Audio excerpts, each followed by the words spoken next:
अब यहां पास कोई प्रॉब्लम है क्या? अच्छा, ये हमको क्या मिल गया? न्यूटन के सेकेंड लॉ से मिल गया। ठीक है, चलो भाई, अब यहाँ पास ए को हम क्या लिख सकते हैं? कोणीय त्वरण इनटू दूरी। ठीक है, ए इज इक्वल टू कोणीय त्वरण इनटू दूरी। तो ए की वैल्यू क्या लिख सकते हैं भाई? कोणीय त्वरण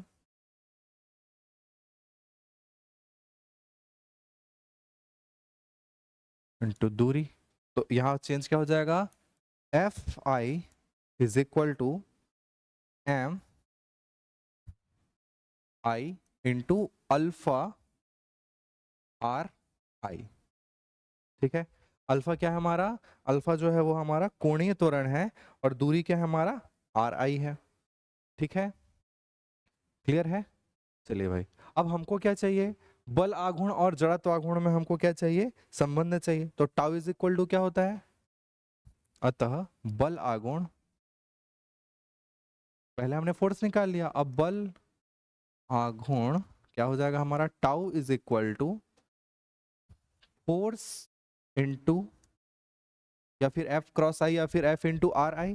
ठीक, बल गुणित लंबवत दूरी। अच्छे से, ठीक है, आघूर्ण में जितनी चीजें देखेंगे क्या होगी आपकी? लंबवत दूरी होगी। तो एफ आई आर आई जो होगी ये क्या हो जाएगा आपका? लंबवत दूरी हो जाएगा। अब यहाँ से देखो एफ आई की वैल्यू हम यहाँ पुट कर सकते हैं, तो ये वाली एफ आई की वैल्यू हम यहाँ रख देते हैं। तो tau is equal to M I alpha R I R I. तो टाउ इज इक्वल टू क्या निकल के आ रहा है? एम आई अल्फा, या फिर अल्फा बाद में लिख देते हैं, आर आई का स्क्वायर अल्फा। ठीक है, तो टाउ इज इक्वल टू क्या मिल गया? आई अल्फा। ठीक है, टाउ इज इक्वल टू हमको क्या मिल गया? आई इंटू अल्फा यहाँ से मिल गया। ठीक, tau is equal to I into alpha, जहाँ आई क्या हो जाएगा भाई आपका? M I R I square. Clear है? अब देखो यहाँ पास एम आई आर आई हमने लिखा है, अगर tau is equal to M I R I, M I R I square, और क्या किया है? अल्फा। तो यहाँ पास M I R I square को हम क्या कर सकते हैं? अगर समेसन लगा दे, summation I is equal to 1 to N M I R I का स्क्वायर, तो ये क्या देगा हमको? m1 r1 square plus m2 r2 square up to so on mn का स्क्वायर। करेक्ट, और इसको आप क्या लिख सकते हो? i1 plus i2 up to so on, कहाँ तक जाएगा ये? in, योग के प्रमेय से, और योग के प्रमेय लगा देंगे तो हमको क्या मिल जाएगा? ये i मिल जाएगा। करेक्ट है? अब इसी को और एक्सटेंड करते हैं तो क्या हो जाएगा? Tau is equal to i1 alpha 1।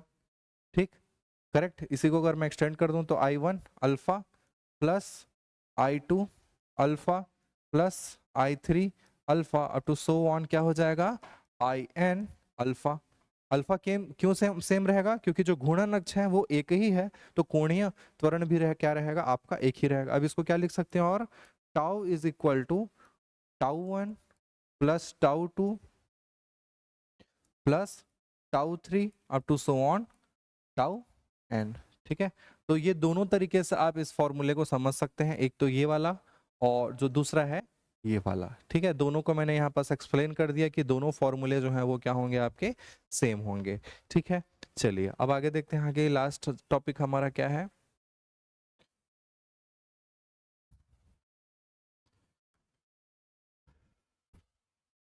चलिए भाई, तो अब विभिन्न प्रकार के पिंड हैं, इसका डेरिवेशन हमको नहीं करना है, फॉर्मूला याद रखना है, क्योंकि फॉर्मूला जो है वो डायरेक्ट आपको एग्जाम में पूछ सकता है, और अगर एक आध आंकिक प्रश्न हो गए तो इसमें से आंकिक प्रश्न हम देखेंगे। तो देखिए सबसे पहले क्या होगा? नियमित पिंडों को समझते हैं। नियमित पिंड क्या होते हैं? ठीक है, रेगुलर बॉडी में हम क्या करते हैं देखेंगे? जड़त्व गुण, मोमेंट ऑफ इनर्शिया।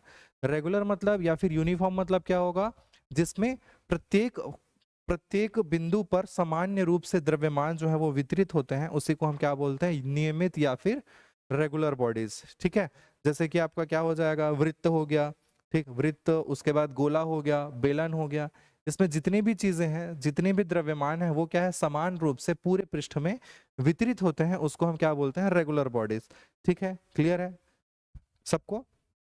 चलो भाई, पतली छड़ का जड़त्व आघूर्ण क्या होगा, इसके मध्य स्थित गुजरने वाले लंबाई के लंबवत, मध्य मतलब कि द्रव्यमान केंद्र। देखो ये सबसे पहले क्या आपका द्रव्यमान केंद्र, तो द्रव्यमान केंद्र के सापेक्ष अगर इसका जड़त्व आघूर्ण निकालेंगे तो क्या हो जाएगा, हाफ ml स्क्वायर। ठीक है, यहाँ पास क्या है, I is equal to half ml square द्रव्यमान केंद्र के लिए भाई, और दूसरा क्या है, समांतर अक्ष लगा देंगे तो ml स्क्वायर और ml स्क्वायर फिर से हो जाएगा, तो ये क्या हो जाएगा, समांतर अक्ष के प्रमेय और छड़ के सिरे से गुजरने वाले लंब अक्ष के सापेक्ष जड़त्व आघूर्ण क्या हो जाएगा आपका 1/3 ml स्क्वायर। ठीक है, इसको बस आपको याद रखना है कहीं यूज अगर हम करेंगे तो। ठीक, इसके बाद पतले वृत्तीय वलय के लिए, ठीक है, वृत्तीय वलय के लिए ये वाला जो अक्ष होगा ये क्या होगा, व्यास के परितः देख रहे हैं, ध्यान रखना है ना, क्योंकि वृत्तीय अगर वृत्तीय है तो उसके बीच में हमको कुछ भी जो है अटैच कोई भी अक्ष हम नहीं ले सकते। ठीक है, तो हम क्या कर रहे हैं, इसको व्यास के परितः मतलब एक रिंग है और उसके ऊपर आप क्या कर दो, जैसे कि पेन लगा दो,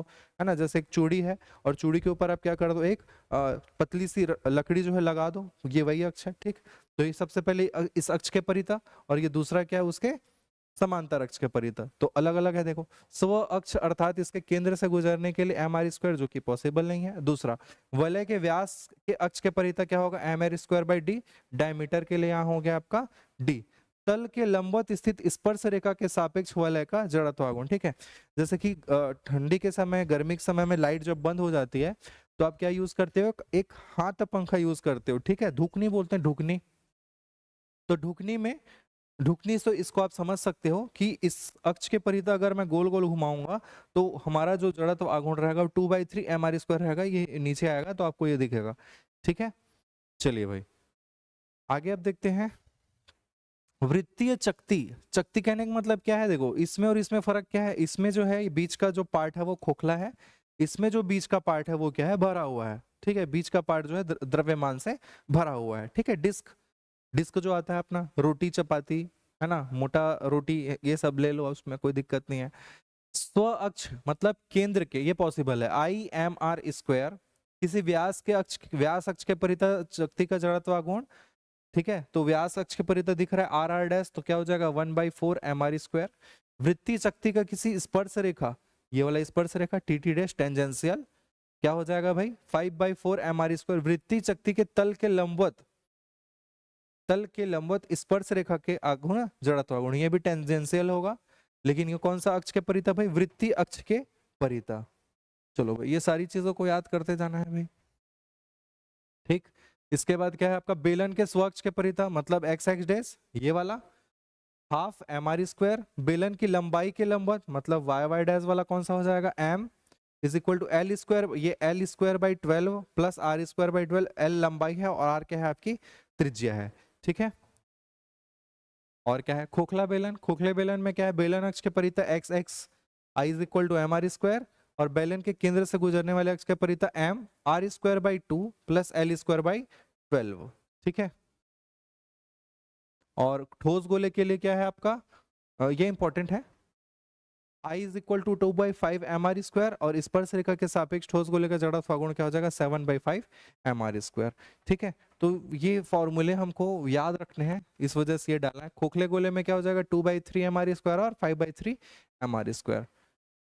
ठीक, ये आपका क्या होगा आयताकार पटल के लिए, पहले अक्ष के सापेक्ष क्या हो जाएगा ये, दूसरे अक्ष के सापेक्ष ये।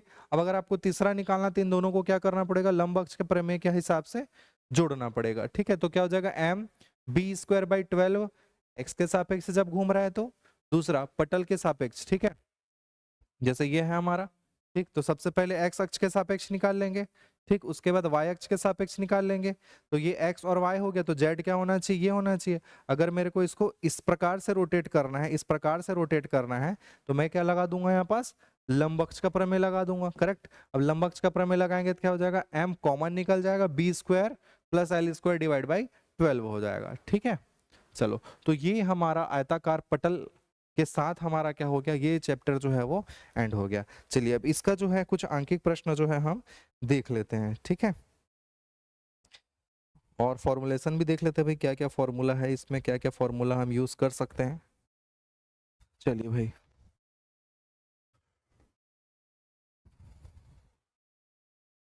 तो अपने आप को मोटिवेट रखिए एकदम, और पढ़ाई में बिल्कुल कोई कमी मत करिए।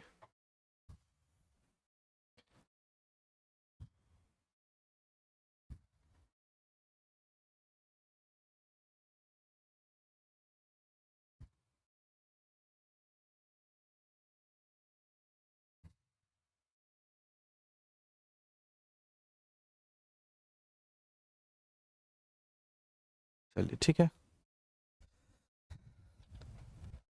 कई बार ऐसा होता है कि स्टूडेंट्स लोगों को हमको मोटिवेट करना पड़ता है, और समस्या ये है कि सबका परिप्रेक्ष्य अलग अलग है ना, सबकी कंडीशंस अलग हैं, और सबकी थॉट अलग है, सबका इन्वायरमेंट अलग है। तो अगर मैं यहाँ पास खड़े होकर अगर आपको कुछ सलाह देता हूँ, तो ज़रूरी नहीं कि उस कंडीशंस को आप फॉलो कर पाओगे, है कि नहीं। तो कहने का मतलब क्या है कि आप अगर आज सोशल मीडिया पे कोई एक इन्फ्लुएंसर हो गया या कोई मोटिवेटर हो गया, आप उसको देखते हैं और वो मोटिवेट कर रहा है कि पढ़ना है, ये करना है, वो करना, आगे बढ़ना है, बट वो अपनी परिस्थिति के हिसाब से मोटिवेट कर रहा है। लेकिन आप अपनी परिस्थिति के हिसाब से आप उसको कैसे डील करते हैं, ये आप पर डिपेंड करता है। क्योंकि जैसे कि चैट में दिख रहा है कि कोई हाउसवाइफ है ना, कोई स्टूडेंट है जो स्ट्रगल कर रहा है अपनी फैमिली और अपने वर्क के बीच में। तो ये जो कंडीशंस हैं, ये आप ही अच्छे से समझ पाएंगे कि आपकी स्थिति कैसी है और आप इसे कैसे ओवरकम कर पाएंगे। ठीक है। तो देखा जाए तो आप अपने मोटिवेटर खुद होते हैं, कोई भी थर्ड पर्सन आपको मोटिवेट नहीं कर सकता।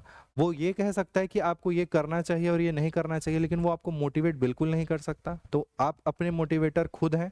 आप अपनी परिस्थिति को खुद भली भांति जानते हैं। उस परिस्थिति से निकल के आपको कैसे अपनी तैयारी करनी है आप कर पाएंगे, है कि नहीं। जैसे मैं यहाँ से सलाह दे दूंगा कि सुबह आपको 7 बजे उठना है और 7 बजे उठ के 7 से 9 बजे तक पढ़ना है। अब 7 से 9 बजे तक अगर पढ़ना है बोल दूंगा, लेकिन उस 7 से 9 बजे तक आपको घर का काम करना है, किचन करना है, तो आप कैसे कर पाएंगे, है कि नहीं। तो कहने का मतलब क्या है, आप खुद अपने समय को अरेंज करेंगे और खुद प्रॉब्लम को सॉल्व करेंगे कि कैसे मैं इस प्रॉब्लम को साइड करके मैं अपनी पढ़ाई को आगे रखूं या कैसे पढ़ाई को आगे करूं। करेक्ट। तो आप अपने मोटिवेटर खुद हैं। आप अपनी परिस्थिति को खुद समझिए और अपने आप को डेवलप करिए कि आप कैसे पढ़ाई के लिए समय निकालेंगे, है ना।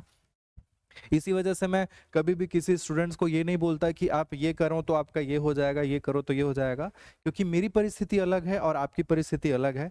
तो कोई भी जो मोटिवेटर है आपको अगर मोटिवेट कर भी रहा है तो वो निरर्थक है। वो 2 मिनट के लिए आपके माइंड में रहेगा, तीसरे मिनट में वो निकल जाएगा, है कि नहीं। आजकल बहुत मोटिवेटर भी हैं और उनके बहुत फॉलोवर्स भी हैं, देखने वाले भी उनके, लेकिन वो सब बेकार की चीज़ें हैं। वो आपकी परिस्थिति नहीं जानते, वो आपके घर में आके नहीं देख रहे हैं कि आप कैसे रह रहे हैं, है ना। तो उनका काम है बोलना और वो बोल बस देते हैं।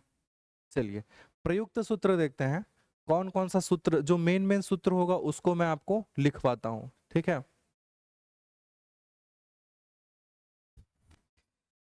तो सबसे पहले तो हम किसको देखेंगे, द्रव्यमान केंद्र को, ठीक है। सबसे पहला जो है द्रव्यमान केंद्र की स्थिति। तो एन कण के लिए ही देख लेते हैं डायरेक्ट, क्या हो जाएगा भाई, आर सी एम निकाले हुए हैं हम इसको derivation, summation I is equal to 1 to n M I R I divide by capital of M. ठीक है। तो टू पार्टिकल के लिए क्या हो जाएगा, m1r1 plus m1r1 plus m2r2 divide by capital M. ठीक है। तो ये सारी चीजें जो हैं आपको क्लियर होनी चाहिए कि आई की वैल्यू 1 रखेंगे तो सिंगल पार्टिकल के लिए, आई की वैल्यू 2 रखेंगे तो डबल पार्टिकल। समेसन लगा हुआ है तो आप क्या कर सकते हो, जोड़ सकते हो। सेकंड, यदि कोई नियमित निकाय है, नियमित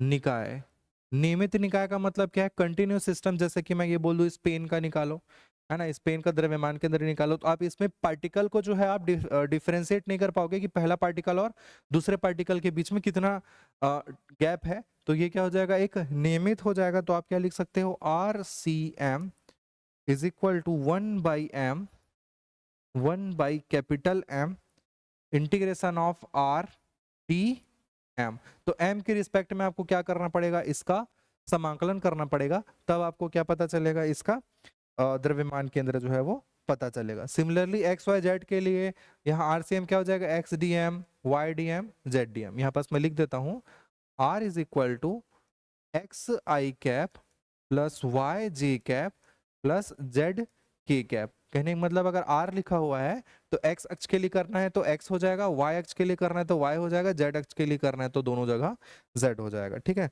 तो आपका फॉर्मूला ये क्या हो जाएगा, कंप्लीट। तीसरा जो होगा वो क्या होगा, द्रव्यमान केंद्र का वेग। द्रव्यमान केंद्र का वेग, तो वेग के लिए भी यहाँ पास क्या हो जाएगा, अगर 2 पार्टिकल होगा तो n पार्टिकल के लिए लिख देते हैं VCM, velocity of centre of mass, summation I is equal to 1 to n mi vi divide by capital M। सिर्फ इसको एक बार डिफरेंशिएट कर दे तो dr/dt क्या मिल जाएगा आपको, v मिल जाएगा। ठीक है, तो ये द्रव्यमान केंद्र वाले फॉर्मूले हो गए। चलो अब इसके बाद जो है वो देखते हैं टॉर्क का कुछ फोर्स।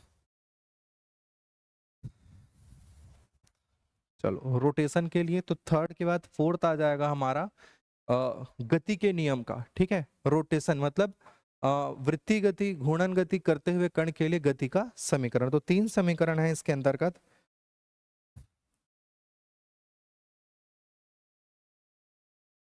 हेडिंग पहले डाल देता हूं, घूर्णन गति करते कण के लिए समीकरण।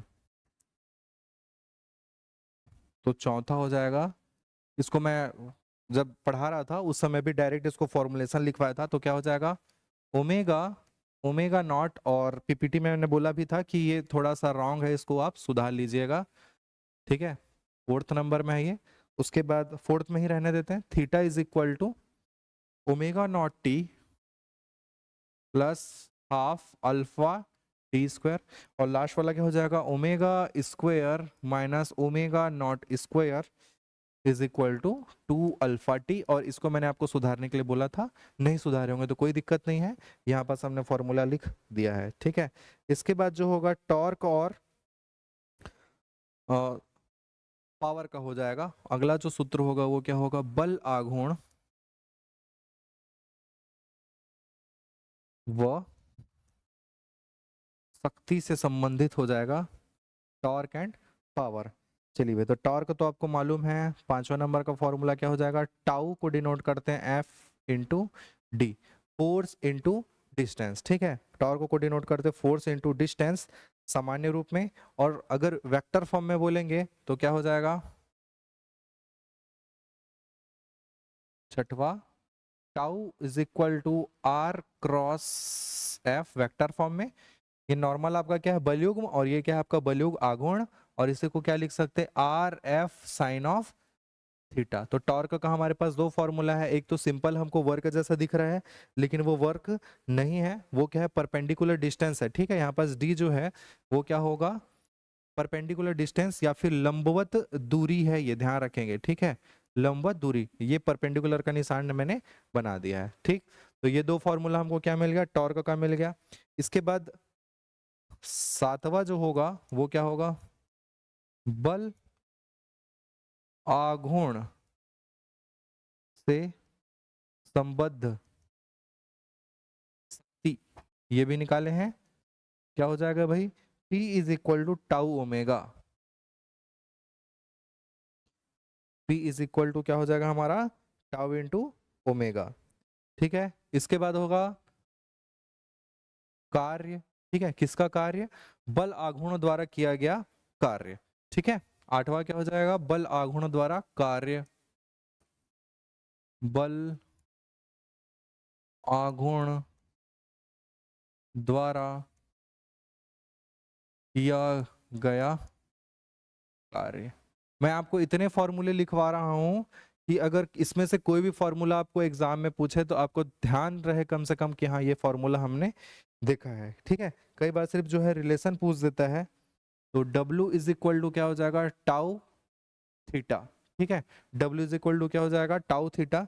जैसे कि सामान्य रेखी में क्या होगा कार्य बराबर बल गुणा विस्थापन, तो यहाँ क्या हो जाएगा कार्य बराबर बल आघूर्ण गुणा कोणीय विस्थापन। ठीक है, बल आघूर्ण गुणा कोणीय विस्थापन।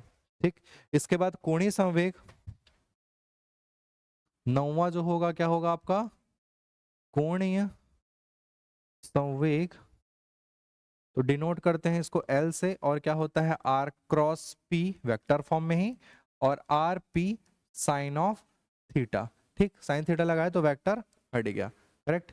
इसके बाद टॉर्क को और क्या लिख सकते हैं कोणीय संवेग के रूप में, तो tau is equal to D L by D T. तो ये हमारे टाउ का भी हमने फॉर्मूला जो है वो देख लिया है। ठीक है, कोणीय संवेग को और क्या लिख सकते हैं, एम वी इंटू आर।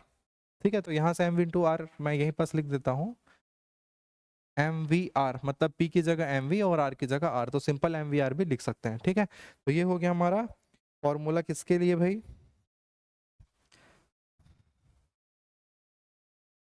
बलागुण और कोणीय संवेग के लिए। अब अगला जो है, जो पीपीटी में भी है, उसी चीज को फिर से लिखते हैं। ठीक, क्या क्या है भाई, सबसे पहले ये पूरा जड़त्वागुण का है। ठीक, ये बलागुण और बाकी सब चीज का हो गया प्रयुक्त सूत्र, 10 11 जो चालू होगा वो क्या होगा, जड़त्वागुण, जड़त्व आगुण। सारे फॉर्मूले को नहीं लिखाएंगे, पीपीटी में डला हुआ है। चलो, तो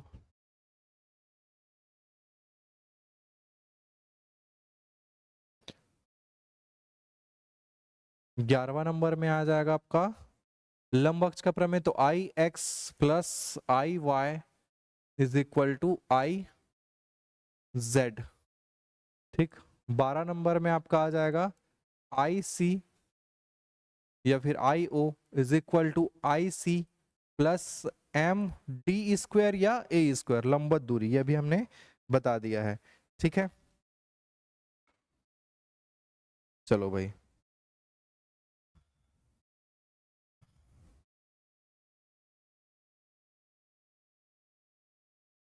अभी जो निकाला है, इसके बाद जो है जितने भी पीपीटी में डला हुआ है तो उसको लिख के और जो है वो समय इधर उधर नहीं करते। आगे जो है उसका किसका है संबंध, किसके किसके बीच में जो लास्ट में निकाला है, तो और क्या लिख सकते हैं, बल आघूर्ण, कोणीय संवेग या कोणीय त्वरण लिख देते हैं, और जड़त्व आघूर्ण ऐसा लिख देते हैं। ठीक है, हेडिंग के हिसाब से। इसमें और भी बहुत सारे फॉर्मूले हैं जो पीपीटी में डला हुआ है। ठीक है, मैं पीपीटी आज जो है डलवा दूंगा आपके ऐप में। तो पहला जो होगा वो सॉरी 13 जो होगा वो क्या हो जाएगा, tau is equal to I alpha, अभी निकाले हैं। उसके बाद डब्लू क्या हो जाएगा, टाउ थीटा, अभी निकाले, अभी लिखे थे इसको। और 15 जो फॉर्मूला होगा वो क्या हो जाएगा आपका, L is equal to I omega. ठीक है, तो इतने सारे फॉर्मूले हैं और कुछ फॉर्मूले आपको जो है वो पीपीटीज में मिल जाएंगे। ठीक है, चलिए प्रश्न की तरफ बढ़ते हैं बिना समय को वेस्ट किए।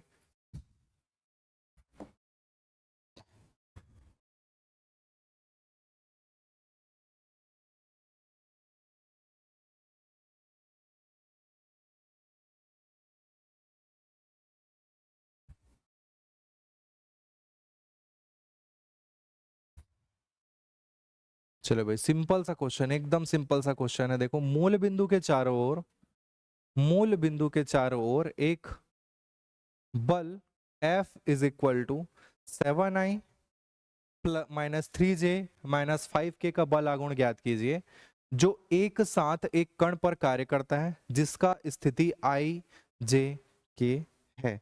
ठीक है, एकदम सिंपल क्वेश्चन है, बताइए ये कैसे बनेगा। आपको बल आघूर्ण निकालना है, सिंपल। प्रश्न स्पष्ट है, हाँ ठीक, मूल बिंदु के चारों ओर एक बल, हाँ बिल्कुल करेक्ट है।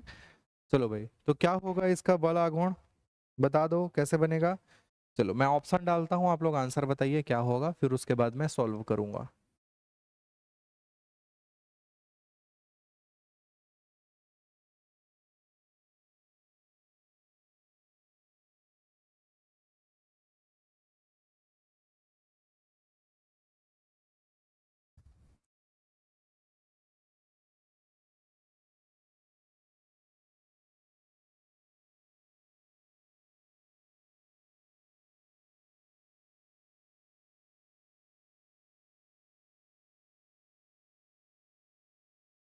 ऑप्शन से क्लियर हो जाएगा कि आपको क्या फॉर्मूला लगाना है, ठीक है।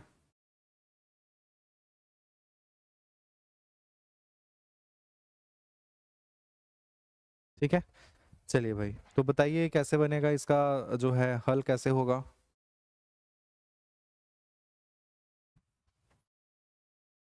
तो F दिया है और R दिया है, और टाउ का मैंने अभी थोड़ी देर पहले निकाला है फॉर्मूला R क्रॉस F, ठीक है।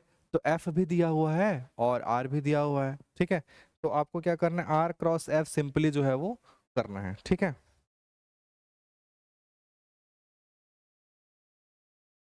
यहाँ पास फॉर्म प्रश्न के हिसाब से जो प्रश्न है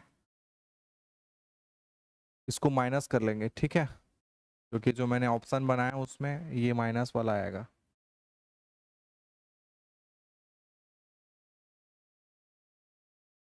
चलो भाई,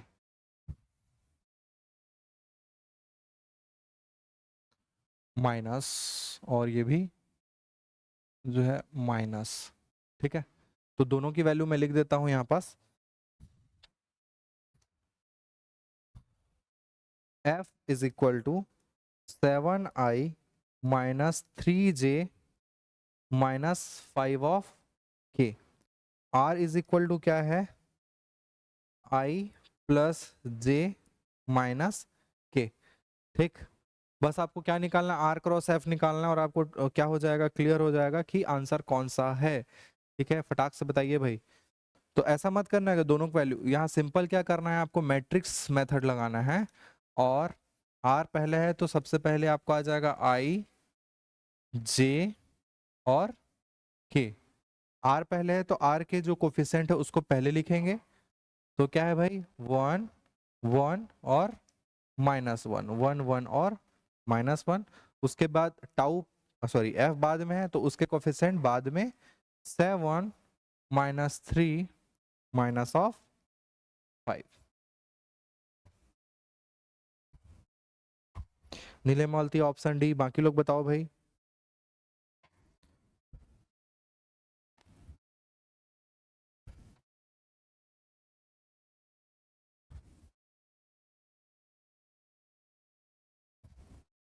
कैलकुलेट करके बताओ फिर से एक बार। चलो मैं भी सॉल्व करता हूँ, देखते हैं सही है कि नहीं। i is equal to -3, sorry -5, minus minus plus, और फिर से एक -3, क्लियर है। -j, इसको ब्लैंक, -5, और इधर क्या हो जाएगा, +7, ठीक है, क्लियर है। इसके बाद +k क्या हो जाएगा, -3 और -7। अब देखो कौन सा ऑप्शन आ रहा है, दुर्गेश्वरी, अरे दोनों का डी कैसे आ रहा है। देखो सॉल्व मैं कर रहा हूं, मैं गलत किया क्या, -8i -2j -10k। Option B आना चाहिए। देखो सर मैं तो f का वैल्यू पहले लिखे हूँ, नहीं नहीं f की वैल्यू पहले नहीं लिखना है, वही प्रोसेस है। हाँ इसी वजह से गड़बड़ हुआ, ध्यान रखेंगे। ये जो होगा, मैं वही बोला कि r पहले है तो r का कोफिशिएंट पहले, f बाद में है तो f का कोफिशिएंट बाद में, इसको हमेशा ध्यान रखेंगे। क्यों, इसका कारण है भाई, ध्यान रखना, क्रॉस प्रोडक्ट और डॉट प्रोडक्ट में ये डिफरेंस है। क्यों, क्योंकि क्रॉस प्रोडक्ट जो है वो क्या करता है, आपका दिशा को ही चेंज कर देगा, ठीक है, डायरेक्शन को ही क्या कर देगा, चेंज कर देगा।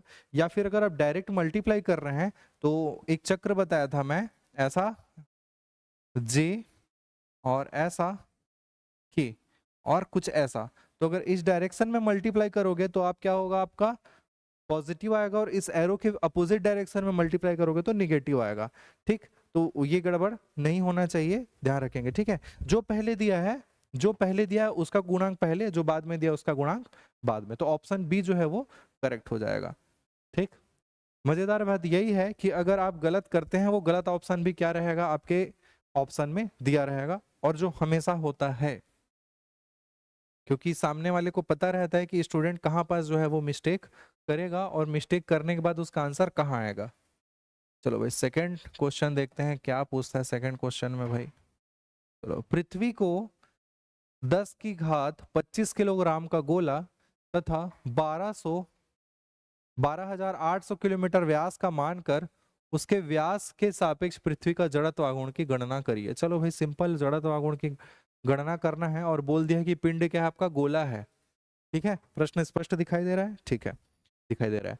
पृथ्वी को 10 की घात 25 किलोग्राम का, 10 की घात 25 है वो, ठीक है, 10 to the power of 25 kilogram का गोला तथा 12,800 किलोग्राम व्यास का मानकर उसके व्यास के सापेक्ष पृथ्वी का जड़त्व आघूर्ण ज्ञात कीजिए। ठीक है, calculate the moment of inertia of the earth about the diameter taking into taking है वो, taking it to be sphere of 10 to the power 25 kg in diameter, 12,800 kilometre. Simple है, तो इसको मैं बिल्कुल नहीं करूंगा, इसको आप करेंगे, मैं सिर्फ ऑप्शन डालूंगा। Option A, I is equal to क्या है भाई,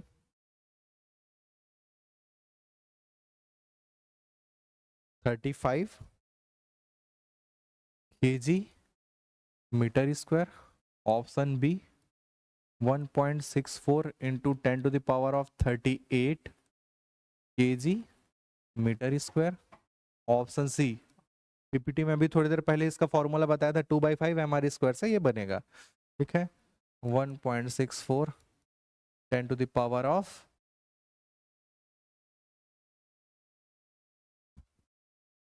36। ऑप्शन डी आ जाएगा 1.64 into 10 to the power of 39।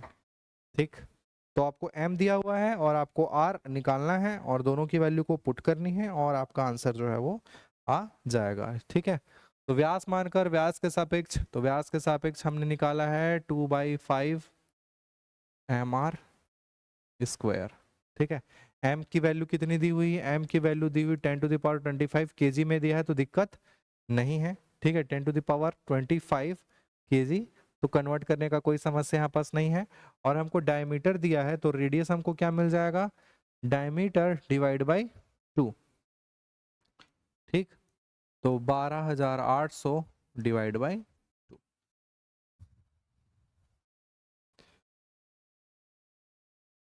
ठीक है ना, नहीं भी पता तो इतना तो मालूम है कि हमारे जो अर्थ का रेडियस है वो कितना है भाई, 6.37 into 10 to the power 6 kilometre, या फिर इसी को क्या बोलते हैं 6400 किलोमीटर। ठीक है, एक्चुअल में अगर देखोगे तो कितना होता है radius, 6.37 into 10 to the power of 6 kilometre ये होता है, लेकिन हम उसको क्या ले लेते हैं, 6400 किलोमीटर हम ले लेते हैं। ठीक है, चलिए भैया, फॉर्मूला मैंने आपके सामने लिख दिया है, आपको आंसर बस बताना है option A B C D कौन सा करेक्ट है।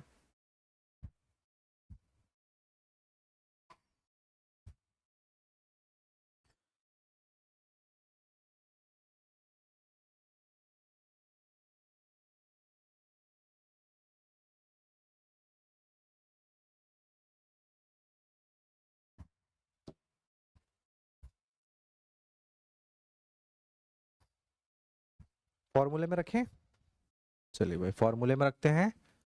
I is equal to 2/5, m की वैल्यू क्या आ जाएगी, 10 टू द पावर ऑफ 25। इसके बाद ये है हमारे पास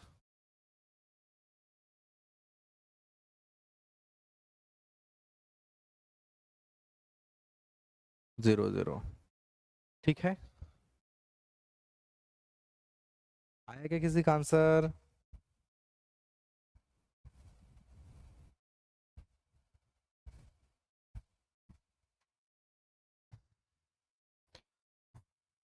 बताओ, मैं धीरे धीरे कर रहा हूँ तब तक।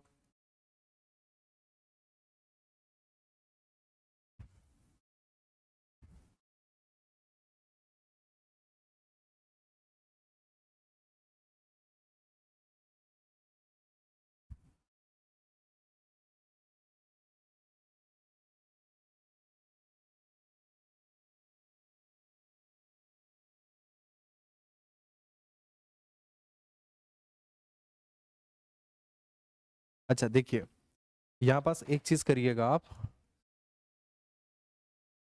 ये मीटर में होगा, ठीक है।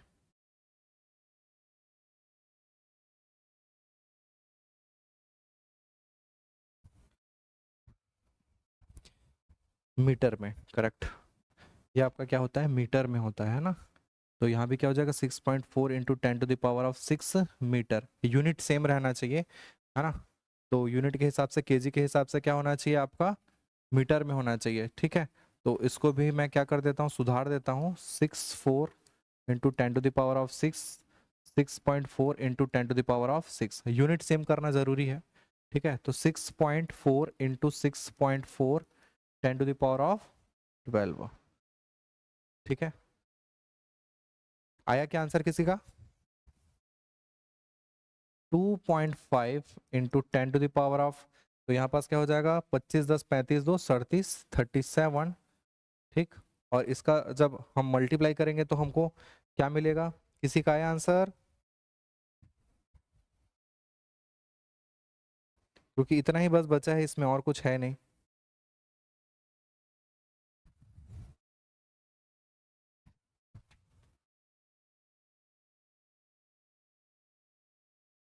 ठीक है, अब इसका मल्टीप्लाई कर देंगे हम 2 से।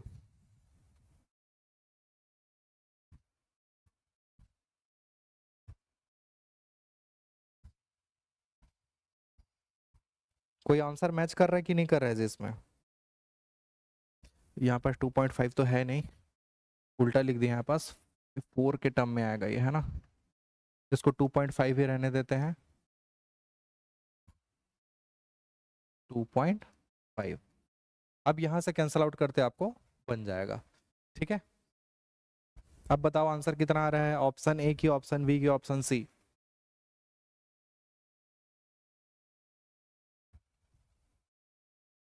इतना ही बस करना है आप, तो सारा तो मैंने कैलकुलेट कर दिया। 2/5 को मैं 2.5 लिख रहा था, है ना, तो वहां पास मिस्टेक हुआ था, तो उसको मैंने सुधार दिया है। अब 5 से क्या करो आप, 40 को डिवाइड कर दो, रफली भी तो आपको दिख रहा होगा, 5 अट्ठे 40, 8 दूनी 16, ठीक। तो 16 कुछ आएगा समथिंग, और 16 का जब एक डेसिमल बाहर करोगे 10 टू द पावर क्या आ जाएगा, 38। ऑप्शन बी जो है यहाँ पास क्या हो जाएगा, करेक्ट हो जाएगा, ठीक है। ऑप्शन बी जो हो जाएगा, होगा वो क्या होगा, करेक्ट हो जाएगा, ठीक है।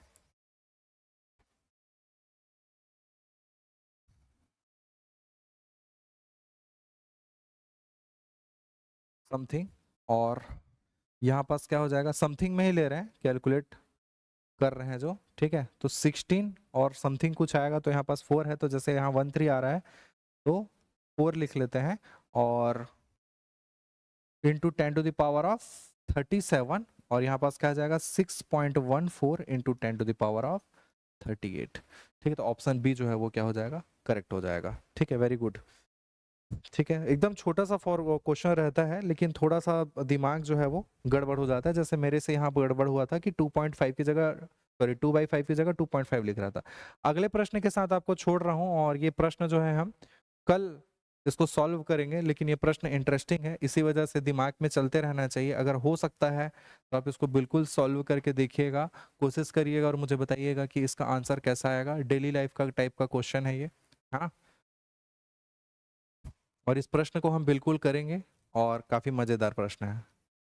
तो एक जिज्ञासा रहेगी मन में इस प्रश्न को पढ़ने के बाद, और होमवर्क नहीं कह सकते, लेकिन आप इसके बारे में क्या करेंगे, विचार करेंगे, ठीक है। प्रश्न क्या है समझिए, मीटर स्केल ए बी को इस प्रकार लंबवत रखा गया है कि इसका एक सिरा फर्श पर है, ठीक है। एक सिरा कहाँ पर है भाई, फर्श पर है। नॉर्मल की स्केल है, ठीक है, नॉर्मल की स्केल है ऐसा, जो क्या है आपके फर्श पर है। ये आपका ए, ये आपका बी है, ये आपका ए है। इसका एक सिरा फर्श पर है और गिरने दिया गया, गिरने दिया गया मतलब ऐसा वो गिर रहा है, यह मानते हुए कि फर्श पर पड़ा सिर्फ फिसल, मतलब ऐसा भी तो स्लिप हो सकता है, तो वो बोलता है कि फिक्स नहीं करना है उसको, फिक्स फिसलना नहीं है, इसको फिक्स कर दो। तो दूसरे सिरे बी की गति ज्ञात करिए। चलो अब इसको ए लिया है, इसको बी लिया है, तो क्या कर सकते हो आप, जब ये गिरेगा तो आपको क्या करना है, इस सिरे का क्या करना है, ये ऐसा गिरेगा, तो आपको इस सिरे का क्या निकालना है, वेग निकालना है, ठीक है। स्पष्ट है प्रश्न, और कुछ भी चीजें नहीं दी हुई है, और कुछ भी चीजें इसमें नहीं दी हुई है, ठीक है। तो आप लेंथ ले लेना एल, सेंटर ले लेना ओ, करेक्ट, और क्या ले सकते हो भाई इसके अलावा? ग्रेविटेशनल एक्सेलरेशन जी की वैल्यू रख सकते हो 9.8। ठीक है, प्रश्न क्लियर हुआ? प्रश्न कल एक बार और डिस्कस करेंगे, इस प्रश्न को थोड़ा सा देखना और समझना और सोचने की कोशिश करना कि प्रश्न बनेगा कैसे, क्योंकि इसमें कोई भी क्वांटिटी नहीं दी हुई है। ठीक है, चलिए तो इस प्रश्न के साथ मैं आपको छोड़ता हूं और कल इसी प्रश्न से कंटिन्यू हम करते हैं। ठीक है, आज की क्लास के लिए इतना ही। Thank you.